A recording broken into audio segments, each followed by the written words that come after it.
ನಮ್ಮ ಊಟದ ತಟ್ಟೆ ಅದರ ಹಿಂದೆ ಒಂದು ಇಡೀ ವಿಜ್ಞಾನವೇ ಅಡಗಿದೆ ಅಂತ ಗೊತ್ತಾ? ಇವತ್ತು ನಾವು ಆಹಾರ ಮತ್ತೆ ಪೋಷಣೆಯ ಬಗ್ಗೆ ಮಾತಾಡೋಣ. ತುಂಬಾನೇ ಸರಳವಾಗಿ ಆರೋಗ್ಯವಾಗಿರೋಕೆ ನಾವು ಏನ್ ತಿನ್ಬೇಕು, ಯಾಕೆ ತಿನ್ಬೇಕು ಅನ್ನೋದನ್ನ ಅರ್ಥ ಮಾಡ್ಕೊಳ್ಳೋಣ. ನೋಡಿ, ನಮ್ಮ ಹಿರಿಯರು ಸುಮ್ನೆ ಹೇಳಿಲ್ಲ ಅಲ್ವಾ, ಅನ್ನವೇ ಜೀವ ಅಂತ. ಇದು ಬರೀ ಹೊಟ್ಟೆ ತುಂಬಿಸೋ ವಿಷಯ ಅಷ್ಟೇ ಅಲ್ಲ, ಇದು ನಮ್ಮ ಬದುಕಿನ ಅಡಿಪಾಯ. ಸರಿ, ಈ ಮಾತಿನ ನಿಜವಾದ ಅರ್ಥ ಏನು ಅಂತ ನೋಡೋಣ ಬನ್ನಿ. ಈ ದೊಡ್ಡ ವಿಷಯವನ್ನ ಅರ್ಥ ಮಾಡ್ಕೊಳ್ಳಕ್ಕೆ ನಮಗೆ ಇಬ್ರು ಸಹಾಯ ಮಾಡ್ತಾರೆ. ಅವರೇ ಮೇದು ಮತ್ತೆ ಮಿಷ್ಟಿ. ಇವರಿಬ್ರು ತಲೆಯಲ್ಲಿರೋ ಕುತೂಹಲದ ಪ್ರಶ್ನೆಗಳೇ ನಮಗೆ ದಾರಿ ತೋರಿಸುತ್ತೆ. ಸರಿ, ನಮ್ಮ ಪಯಣದ ಮೊದಲ ನಿಲ್ದಾಣ ಅಂದ್ರೆ ಊಟದ ನಕ್ಷೆ. ಯಾಕೆಂದ್ರೆ ಪ್ರಪಂಚದ ಬೇರೆ ಬೇರೆ ಕಡೆ ಊಟದ ತಟ್ಟೆಗಳು ಇಷ್ಟೊಂದು ಬೇರೆ ಬೇರೆ ರೀತಿ ಇರುತ್ತಲ್ವಾ? ಏನಿದ್ರ ಹಿಂದಿನ ರಹಸ್ಯ? ಬನ್ನಿ ಒಟ್ಟಿಗೆ ಸೇರಿ ಕಂಡಿಡಿಯೋಣ. ಇದು ನಿಜಕ್ಕೂ ಒಂದು ಇಂಟ್ರೆಸ್ಟಿಂಗ್ ಪ್ರಶ್ನೆ ಅಲ್ವಾ? ನಮ್ಮ ದೇಶದಲ್ಲೇ ನೋಡಿ, ಪಂಜಾಬ್ನ ರೋಟಿ, ಕರ್ನಾಟಕದ ಮುದ್ದೆ, ಎಷ್ಟೊಂದು ವೆರೈಟಿ. ಹೀಗೆ ಒಂದೊಂದು ಕಡೆ ಒಂದೊಂದು ತರಹದ ಊಟ ಇರೋಕೆ ಕಾರಣ ಏನಿರ್ಬೋದು? ಉತ್ತರ ತುಂಬಾ ಸಿಂಪಲ್. ನಾವು ಏನ್ ಬೆಳಿತೀವೋ ಅದನ್ನೇ ತಿಂತೀವಿ. ಅಂದ್ರೆ ನಮ್ಮ ಊಟ ಆಯಾ ಜಾಗದ ಹವಾಮಾನ, ಮಣ್ಣಿನ ಮೇಲೆ ನಿಂತಿರುತ್ತೆ. ಈಗ ನೋಡಿ, ಪಂಜಾಬ್ನಲ್ಲಿ ಗೋಧಿ ಜಾಸ್ತಿ ಬೆಳೆಯುತ್ತೆ, ಅದಕ್ಕೆ ಅಲ್ಲಿ ರೋಟಿ ಮುಖ್ಯವಾದ ಊಟ. ನಮ್ಮ ಕರ್ನಾಟಕದಲ್ಲಿ ಅಕ್ಕಿ, ರಾಗಿ ಜಾಸ್ತಿ, ಹಾಗಾಗಿ ಇಲ್ಲಿ ಇಡ್ಲಿ, ದೋಸೆ, ಮುದ್ದೆ ಇವೆಲ್ಲ ತುಂಬಾನೇ ಫೇಮಸ್. ನಮ್ಮ ಊಟದ ಕಥೆ ಬರೀ ಜಾಗಕ್ಕೆ ಸೀಮಿತವಾಗಿಲ್ಲ, ಅದು ಕಾಲದ ಜೊತೆಗೂ ಬದಲಾಗುತ್ತಾ ಹೋಗುತ್ತೆ. ಹೌದು, ನಮ್ಮ ಅಜ್ಜಿ ಕಾಲದ ಅಡಿಗೆ ಮನೆ ಹೇಗಿತ್ತು, ಇವತ್ತಿನ ನಮ್ಮ ಕಿಚನ್ ಹೇಗಿದೆ, ಬನ್ನಿ ಆ ವ್ಯತ್ಯಾಸಗಳನ್ನ ನೋಡೋಣ. ಒಂದು ಕಾಲ ಇತ್ತು ಅಲ್ವಾ, ಅಡಿಗೆ ಮನೆಯಲ್ಲಿ ಕಟ್ಟಿಗೆ ಒಲೆಯ ಸುವಾಸನೆ, ಆ ಹೊಗೆ. ಆದ್ರೆ ಇವತ್ತು ನೋಡಿ, ಜಸ್ಟ್ ಒಂದು ಬಟನ್ ಒತ್ತಿದ್ರೆ ಸಾಕು, ಗ್ಯಾಸ್ ಸ್ಟವ್ ರೆಡಿ.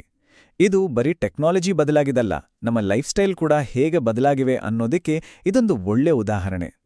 ಅಡಿಗೆ ಮಾಡೋದು ಅಷ್ಟೇ ಅಲ್ಲ, ಅದಕ್ಕೆ ತಯಾರಿ ಮಾಡ್ಕೊಳ್ಳೋ ರೀತಿ ಕೂಡ ಬದಲಾಗಿದೆ. ನೆನ್ಪಿದ್ಯಾ? ರುಬ್ಬೋ ಕಲ್ಲಿನಲ್ಲಿ ಗಂಟೆಗಟ್ಲೆ ಕಷ್ಟಪಟ್ಟು ಅರಿಯುತ್ತಿದ್ದುದು ಆ ಕಾಲ ಹೋಯ್ತು. ಇವಾಗ ನಿಮಿಷಗಳಲ್ಲಿ ಎಲ್ಲವನ್ನೂ ಗ್ರೈಂಡ್ ಮಾಡೋ ಮಿಕ್ಸರ್ ಬಂದಿದೆ. ಇದರಿಂದ ನಮ್ಮ ಅಡಿಗೆ ಕೆಲಸ ಎಷ್ಟು ಫಾಸ್ಟ್ ಆಗಿದೆ ಅಲ್ವಾ? ಹಾಗಾದ್ರೆ ನಮ್ಮ ಅಡಿಗೆ ಮನೆಯಲ್ಲಿ ಈ ದೊಡ್ಡ ಬದಲಾವಣೆ ಆಗೋಕೆ ಕಾರಣ ಏನು? ಒಂದು, ಟೆಕ್ನಾಲಜಿ. ಎರಡನೇದು ಟ್ರಾನ್ಸ್ಪೋರ್ಟ್. ಮತ್ತೆ ಮೂರನೇದು ಕಮ್ಯುನಿಕೇಷನ್. ಇದರಿಂದ ಜಗತ್ತಿನ ಯಾವುದೇ ಮೂಲೆಯ ಅಡಿಗೆ ಆದ್ರೂ ನಮ್ಮ ಮನೆಗೆ ಬಂದು ತಲುಪುತ್ತೆ. ಇವೆಲ್ಲ ಸೇರಿ ನಮ್ಮ ಊಟದ ತಟ್ಟೆಯನ್ನೇ ಬದಲಿಸ್ಬಿಟ್ಟಿದೆ. ಓಕೆ, ಇಲ್ಲಿವರೆಗೆ ಹೊರಗಿನ ಪ್ರಪಂಚದ ಬಗ್ಗೆ ಮಾತಾಡಿದ್ವಿ. ಈಗ ನಮ್ಮ ಪ್ರಯಾಣವನ್ನ ನಮ್ಮ ದೇಹದ ಒಳಗೆ ತೆಗೆದುಕೊಂಡು ಹೋಗೋಣ. ನಾವು ತಿನ್ನೋ ಊಟದಲ್ಲಿ ಅಂಥದ್ದೇನಿದೆ? ಅದರಲ್ಲಿರೋ ಶಕ್ತಿ, ದೇಹವನ್ನ ಕಟ್ಟೋ ಅಂಶಗಳು ಯಾವುದು? ಮೊದಲನೇದಾಗಿ ಕಾರ್ಬೋಹೈಡ್ರೇಟ್ಸ್. ಇದಂಗ ನಮ್ಮ ದೇಹದ ಪೆಟ್ರೋಲ್ ಅಂತಾನೆ ಹೇಳ್ಬೋದು. ನಾವು ಓಡಾಡೋಕೆ, ಆಟ ಆಡೋಕೆ, ಕೆಲಸ ಮಾಡೋಕೆ, ಹೀಗೆ ಪ್ರತಿಯೊಂದು ಕೆಲಸಕ್ಕೂ ಬೇಕಾದ ಎನರ್ಜಿಯನ್ನ ಇವೇ ಕೊಡೋದು. ಅದಕ್ಕೆ ಇವನ್ನ ಎನರ್ಜಿ ಗಿವಿಂಗ್ ಫುಡ್ಸ್ ಅಂತ ಕರೆಯೋದು. ನಾವು ದಿನ ತಿಂತೀವಲ್ಲ, ಅನ್ನ, ಚಪಾತಿ, ಆಲೂಗಡ್ಡೆ, ಸಿಹಿಯಾದ ಬಾಳೆಹಣ್ಣು, ಇವೆಲ್ಲದರಲ್ಲೂ ಕಾರ್ಬೋಹೈಡ್ರೇಟ್ಸ್ ಹೇರಳವಾಗಿರುತ್ತೆ. ಇನ್ನು ಕೊಬ್ಬುಗಳು, ಇವು ನಮ್ಮ ದೇಹನ ಪವರ್ ಬ್ಯಾಂಕ್ ಇದ್ದ ಹಾಗೆ. ಕಾರ್ಬೋಹೈಡ್ರೇಟ್ಸ್ಗಿಂತಲೂ ಜಾಸ್ತಿ ಎನರ್ಜಿಯನ್ನ ಸ್ಟೋರ್ ಮಾಡಿ ಇಟ್ಕೊಡುತ್ತೆ. ಅಷ್ಟೇ ಅಲ್ಲ, ನಮ್ಮ ದೇಹವನ್ನ ಬೆಚ್ಚಿಗೆ ಇಡೋಕೂ ಕೂಡ ಇವು ಬೇಕು. ಹಾಗೆ ಪ್ರೋಟೀನ್ಗಳು. ನಮ್ಮ ದೇಹ ಒಂದು ಕಟ್ಟಡ ಅಂದ್ರೆ ಪ್ರೋಟೀನ್ಗಳು ಆ ಕಟ್ಟಡದ ಇಟ್ಟಿಗೆಗಳು. ನಮ್ಮ ಬೆಳವಣಿಗೆಗೆ, ಮಸಲ್ ಸ್ಟ್ರಾಂಗ್ ಆಗೋಕೆ, ಏನಾದ್ರೂ ಗಾಯ ಆದ್ರೆ ಅದನ್ನ ಸರಿಪಡಿಸೋಕೆ, ಇವೆಲ್ಲದಕ್ಕೂ ಪ್ರೋಟೀನ್ಗಳು ಬೇಕೇ ಬೇಕು. ಅದಕ್ಕೆ ಇವನ್ನ ಬಾಡಿ ಬಿಲ್ಡಿಂಗ್ ಫುಡ್ಸ್ ಅಂತ ಅಂತಾರೆ. ಸರಿ, ಎನರ್ಜಿ ಸಿಕ್ತು, ಬಾಡಿ ಬಿಲ್ಡ್ ಆಯ್ತು. ಆದ್ರೆ ನಮ್ಮ ದೇಹಕ್ಕೆ ಒಂದು ರಕ್ಷಣಾ ವ್ಯವಸ್ಥೆ ಬೇಡವಾ? ಹೌದು, ನಮ್ಮ ದೇಹದ ಇನ್ವಿಸಿಬಲ್ ಸೋಲ್ಜರ್ಸ್ ಅಂದ್ರೆ ವಿಟಮಿನ್ಸ್ ಮತ್ತೆ ಮಿನರಲ್ಸ್ ಬಗ್ಗೆ ಈಗ ತಿಳ್ಕೊಳ್ಳೋಣ. ಇದನ್ನ ಒಂದು ಕಥೆಯ ಮೂಲಕ ಅರ್ಥ ಮಾಡ್ಕೊಳ್ಳೋಣ. ತುಂಬಾನೇ ವರ್ಷಗಳ ಹಿಂದೆ ತಿಂಗಳುಗಟ್ಲೆ ಸಮುದ್ರದಲ್ಲಿ ಪ್ರಯಾಣ ಮಾಡ್ತಿದ್ದ ನಾವಿಕರಿಗೆ ಒಂದು ವಿಚಿತ್ರ ಕಾಯಿಲೆ ಕಾಡ್ತಿತ್ತು.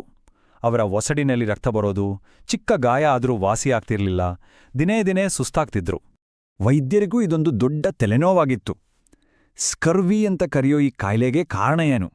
ಸಮುದ್ರದ ಗಾಳಿನ, ನೀರ, ಅಥವಾ ಅವ್ರು ತಿನ್ನೋ ಊಟನ? ಏನಿದ್ರ ಹಿಂದಿನ ಸೀಕ್ರೆಟ್?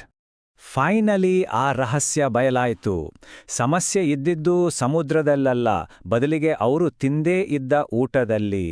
ಅದೇ ವಿಟಮಿನ್ ಸಿ, ನಿಂಬೆ, ಕಿತ್ತಳೆ ಈ ತರಹದ ಹುಳಿ ಹಣ್ಣುಗಳೇ ಆ ಕಾಯಿಲೆಗೆ ಸಿಂಪಲ್ ಮೆಡಿಸಿನ್ ಆಗಿತ್ತು. ವಿಟಮಿನ್ ಸಿ ಅನ್ನೋದು ನಮ್ಮ ಇಮ್ಯೂನ್ ಸಿಸ್ಟಮ್ನ ಗಾರ್ಡ್ ಇದ್ದ ಹಾಗೆ. ಇನ್ನೊಂದು ಕತೆ ಕೇಳೋಣ. ಇದು ಹಿಮಾಲಯದ ಕಡೆಯದ್ದು. ಅಲ್ಲಿ ಕೆಲವು ಹಳ್ಳಿಗಳಲ್ಲಿ ಜನರ ಕುತ್ತಿಗೆ ಹತ್ತಿರ ಒಂದು ಥರದ ಊತ ಕಾಣಿಸ್ಕೊಳ್ತಿತ್ತು. ಇದೊಂದು ದೊಡ್ಡ ಹೆಲ್ತ್ ಪ್ರಾಬ್ಲಮ್ ಆಗಿತ್ತು. ಗೈಟರ್ ಅಂತ ಕರೀತಿದ್ದ ಈ ಸಮಸ್ಯೆಗೆ ಕಾರಣವಾದರೂ ಏನು?